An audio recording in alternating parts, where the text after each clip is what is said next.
करने का काम करते हैं। सबसे पहले एक बड़ा गलत काम किया जो उत्तर प्रदेश की योगी सरकार ने कि 27,000 प्राथमिक और कंपोजिट विद्यालयों को बंद करने का काम उत्तर प्रदेश। आज यूजीसी के समर्थन में हम लोग यहाँ बड़ी संख्या में इकट्ठा हुए हैं।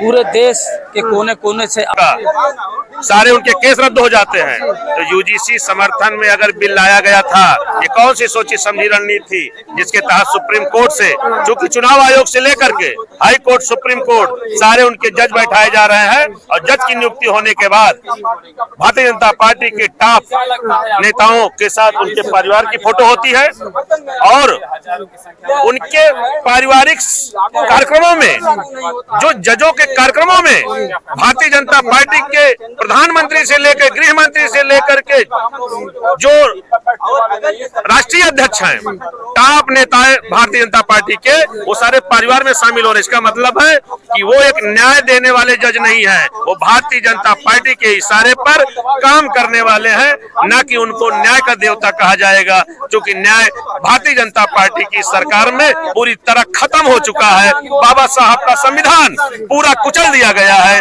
आज की डेट में Bharatiya Janata party SC, ST, OBC, जो भी कमजोर वर्ग है, उनको दबा करके अपना अस्तित्व कायम करना चाहते हैं, ताकि एससी, एसटी, ओबीसी के बच्चे पढ़ लिख करके भारतीय संविधान की आवाज न उठा सकें।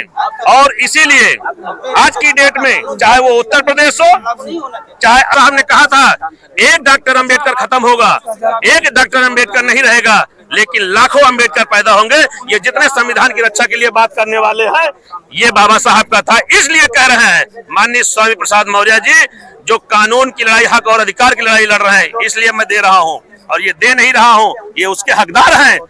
और आप भी जानते होंगे, मीडिया भी जानती है, लेकिन चूंकि चीजें बताने से डाइवर्ट होती हैं, इसलिए उसकी बात को जरूर दाबा जाता है।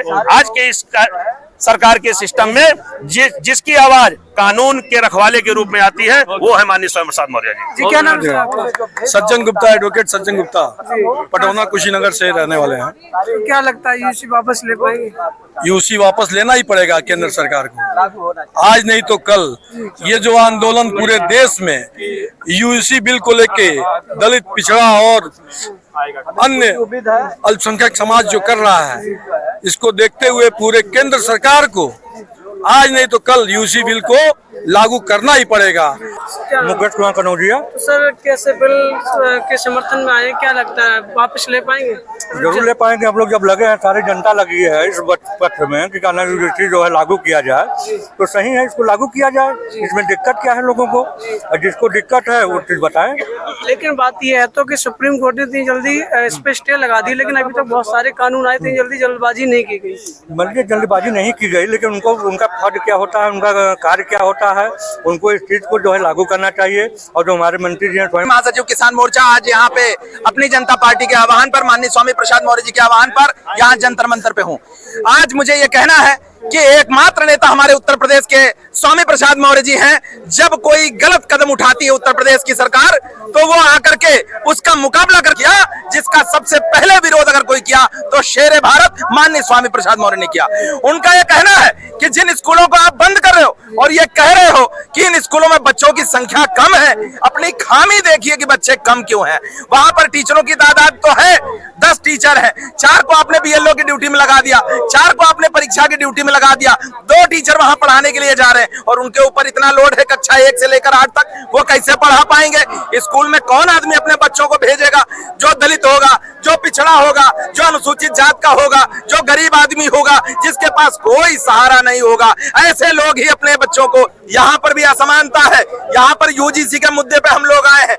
यूजीसी बिल लागू नहीं किया जा रहा है और उसमें न लागू करने के पीछे जो कारण बताया जा रहा है, वो ये कह रहे हैं कि साहब जिस प्रकार से हरिजन एक्ट, अनुसूचित जात एक्ट आया था, वो गलत कर रहे थे, वही यहाँ पर हो जाएगा।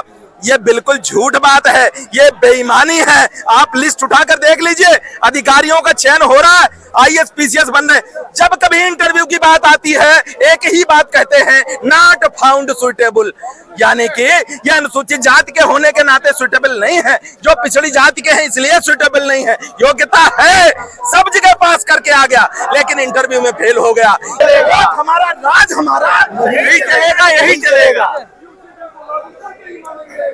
मैं सियाराम पाल, पूर्व ब्लॉक प्रमुख डलमऊ रायबरेली से। आज यहाँ अपनी जनता पार्टी के तत्वाधान में कार्यकर्ता यहाँ इकट्ठे हुए हैं।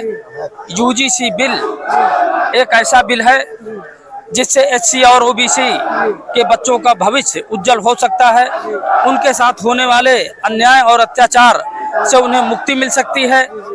लेकिन मुट्ठी भर लोग जो इस बिल का विरोध कर रहे हैं और ये कह रहे हैं कि इस बिल का मिसयूज होगा, मैं उन लोगों से पूछना चाहता हूं, इस देश में कौन सा ऐसा कानून बना है जिसका कहीं न कहीं मिसयूज नहीं हुआ है?